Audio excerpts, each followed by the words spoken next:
बागेश्वर धाम सरकार मंदिर की चर्चा इन दिनों पूरे देश में जोरों पर है। यह एक ऐसा चमत्कारिक मंदिर है जहां भगवान बालाजी के दरबार में भक्तों की अर्जी लगाई जाती है और फिर उनकी सुनवाई की जाती है। आइए आपको बताते हैं कि इस मंदिर का इतिहास और कैसे लगती है यहां पर अर्जी।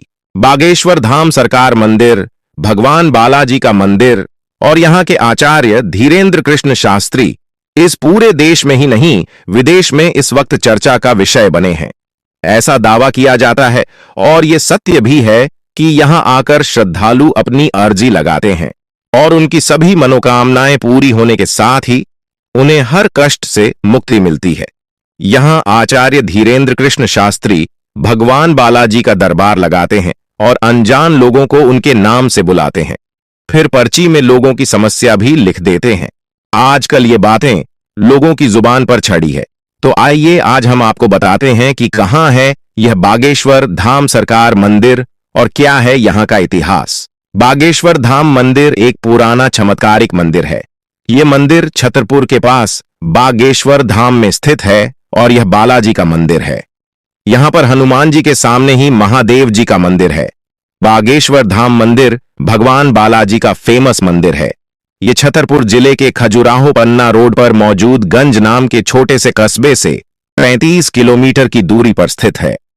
20-30 साल पहले करीब 1986 में इस मंदिर का जीर्णोद्धार कराया गया था। उसके बाद यह मंदिर काफी प्रसिद्ध होता चला गया। वर्ष 1987 में वहां संत सेथु लाल जी महाराज का आगमन हुआ। ये आचार्य धीरेन्द्र कृष्ण शास्त्री के दादाजी थे। उसके बाद वर्ष 2012 में श्रद्धालुओं की समस्या का निराकरण करने के लिए दरबार का शुभारंभ हुआ। उसके बाद वर्ष 2016 में बागेश्वर धाम में भूमि पूजन हुआ और फिर भगवान बालाजी का यह धाम समस्याओं के निराकरण के लिए प्रसिद्ध हो गया। बालाजी के इस धाम में मंगलवार को भक्तों की भीड़ उमड़ती है। लाखों की संख्या में लोग यहां पर आते हैं और लोग बालाजी के दरबार में अपनी अर्जी लगाते हैं। बागेश्वर धाम में पर्ची लगाने की प्रक्रिया बेहद सरल है। यहां आपको एक पर्ची पर अपनी समस्या लिखकर उसे लाल कपड़े में नारियल के साथ बांधकर यहां परिसर में रखना होता है। यहां पर आपको लाल, पीले और काले कपड़े में बंधे हुए नारियल मिल जाएंगे। इसके पीछे की वजह यह है कि अगर आपकी अर्जी सामान्य है तो और लाल कपड़े में नारियल बांधें, अगर शादी विवाह से जुड़ी अर्जी है तो नारियल को पीले कपड़े में बांधें और अगर अर्जी प्रेत बाधा से जुड़ी है तो नारियल को काले कपड़े में बांधें। इसके साथ ही यह भी कहा जाता है कि अगर आप यहां आकर ऐसा नहीं कर सकते तो अपने घर पर ही पूजा स्थल में नारियल के साथ अपनी अर्जी लगा सकते हैं। ऐसा विश्वास है कि घर पर लगी अर्जी भी बालाजी सुन लेते हैं। आचार्य धीरेन्द्र शास्त्री बताते हैं कि अगर आपने अर्जी सच्ची श्रद्धा से लगाई है और आपकी अर्जी स्वीकार हुई है तो आपको सपने में लगातार 2 दिन तक बंदर दिखाई देंगे। केवल एक दिन बंदर दिखाई दें तो यह माना जाता है कि आपकी अर्जी पहुंच चुकी है। अर्जी के स्वीकार होने पर घर के किसी सदस्य को सपने में 2 दिन तक बंदर दिखाई देंगे। अगर आपकी अर्जी स्वीकार न हुई हो यानी कि आपको अर्जी अवश्य स्वीकार हो जाती है। यह आपकी श्रद्धा पर निर्भर करता है क्योंकि फर्जी कोशिश करने वालों की तो कोई जगह नहीं होती है।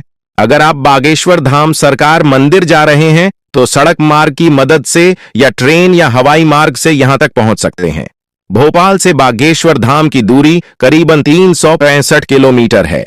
ट्रेन से जाने की इच्छा रखने वालों के लिए बागेश्वर धाम छतरपुर रेलवे स्टेशन या फिर खजुराहो रेलवे स्टेशन से भी पहुंचा जा सकता है। इस रेलवे स्टेशन से धाम तक के लिए आपको टैक्सी या बस भी आसानी से मिल जाएगी। वहीं अगर आपको सड़क मार्ग से इस मंदिर में जाना है तो उसके लिए भी पहले खजुराहो आना होगा और फिर पन्ना रोड पर पन्नागंज नाम के छोटे से कस्बे से 35 किलोमीटर दूर आकर आप बागेश्वर धाम पहुंच जाएंगे। वैसे भी बागेश्वर धाम इतनी ख्याति प्राप्त कर चुका है कि केवल बागेश्वर धाम का नाम ही काफी है। एक बात ध्यान में रहे कि बागेश्वर धाम की सभी सेवाएं निःशुल्क हैं। धीरेन्द्र कृष्ण शास्त्री जी द्वारा कोई भी किसी भी तरह का शुल्क नहीं लिया जाता है। बागेश्वर धाम सरकार के चरण सेवक प्रदीप ठाकुर की तरफ से बालाजी के चरणों में सदा यही प्रार्थना है, आपका एवं आपका परिवार स्वस्थ, संपन्न एवं समृद्ध रहे।